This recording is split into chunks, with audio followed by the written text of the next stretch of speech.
गरीब भाई की अमीर बहन। किशोर और पिद्दी दो भाई बहन थे। पिद्दी बहुत खर्चीले स्वभाव की थी। वो जितना कमाती अपने ऐशो आराम में पैसे उड़ा दिया करती। लेकिन किशोर समझदार था, घर को साथ लेकर चलना जानता था। अपनी बहन के जितना कमाता तो नहीं था, लेकिन फिर भी वो किसी तरह घर का खर्च चला लेता था।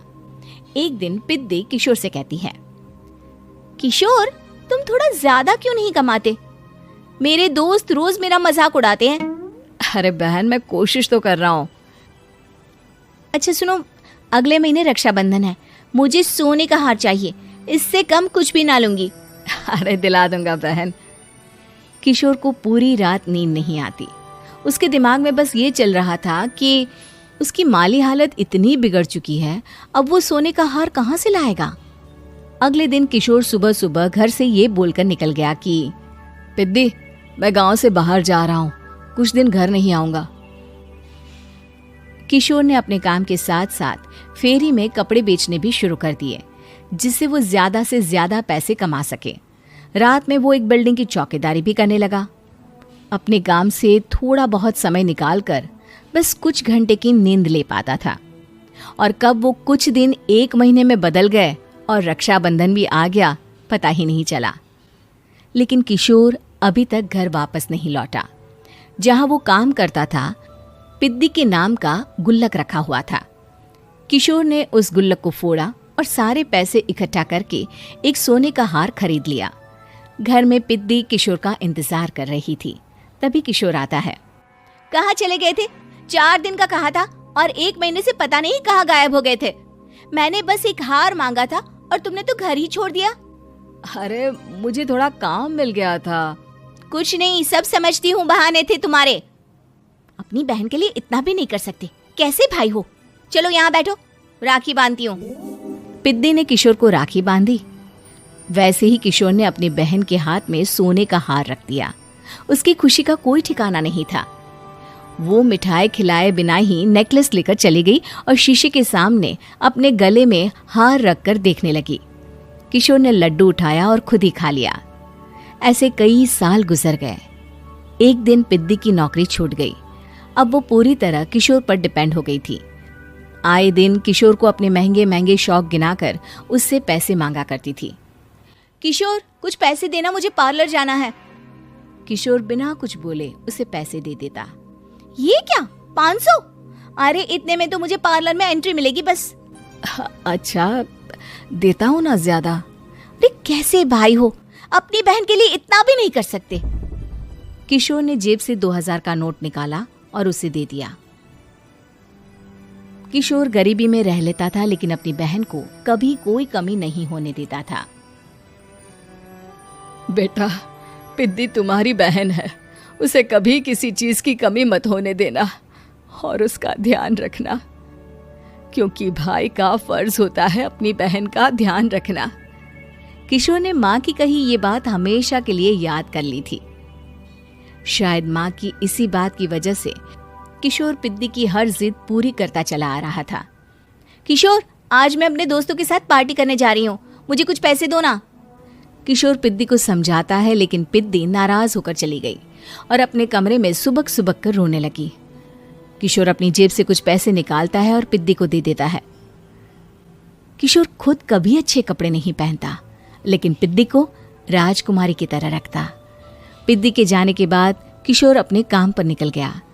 एक तरफ पिद्दी अपने दोस्तों के साथ मस्ती कर रही थी, तो वहीं दूसरी तरफ किशोर पैसे कमाने के लिए कड़ी मेहनत कर रहा था। कुछ और दिन ऐसे ही बीत गए।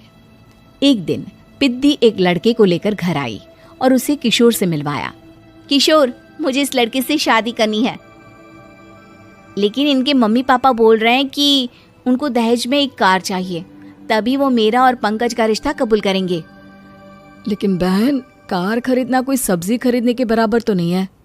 अरे कैसे भाई हो तुम, अपनी बहन के लिए इतना नहीं कर सकते?